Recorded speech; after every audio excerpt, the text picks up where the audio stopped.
ঈদের পঞ্চম দিনেও বিভিন্ন প্রেক্ষাগৃহে উপচে পড়া ভিড় দেখা যাচ্ছে। ঈদের মুক্তি পাওয়া 6টি সিনেমার মধ্যে কোন সিনেমাগুলো দর্শক দেখছেন তা জানার চেষ্টা করব।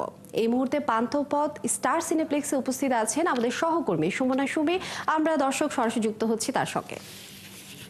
আর সুমি, আপনি সিনেপ্লেক্সে রয়েছেন এবং ঘুরে ঘুরে দেখছেন, আপনি একটু জানাবেন যে সিনেপ্লেক্সে ভিড় কেমন রয়েছে, আর অনেকেই সিনেমার টিকিট পাচ্ছেন না, এই বিষয়ে দর্শকরা আসলে কি বলছেন?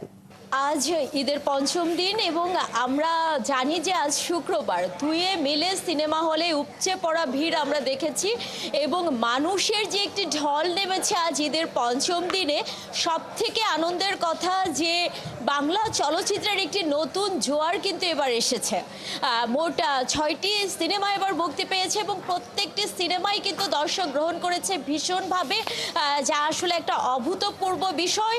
আগামী 3 দিন পর্যন্ত কোনো সিনেমার টিকিট নেই।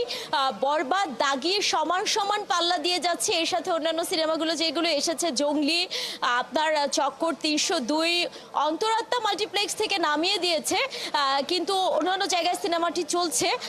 সব থেকে আসার কথা হলো গিয়ে প্রচুর মানুষ কিন্তু বাংলা চলচ্চিত্র দেখতে এসছে এবং তারা অনেকে টিকিটও পাচ্ছে না। টিকিট না পেয়ে আরেকটা চলচ্চিত্র দেখার চেষ্টা করছে। আমরা একটু কথা বলবো আগত দর্শকদের সাথে, শুনবো তারা কি বলছে। দেখতে এসেছিলাম তো দাগি, কিন্তু টিকিট পাইনি, সেজন্য এখন বরবাদ দেখছি আর কি। কিন্তু আনএক্সপেক্টেডলি আমি নিশু ভাইয়াকে পেয়ে গিয়েছি। আই এম সুপার এক্সাইটেড, আমি ওনার ডাই হার্ট ফ্যান আর কি।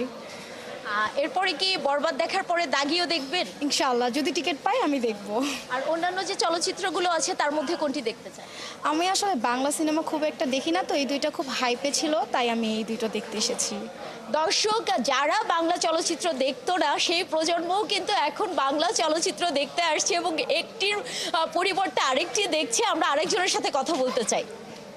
আসসালামু আলাইকুম। কোন সিনেমা দেখতে এসছেন? দাগি, কিন্তু টিকিট অনেক অনেক রাশ, এই কারণে বরবাদ। এই যে টিকিট পাওয়া গেল না, তখন অনুভূতি কি হলো?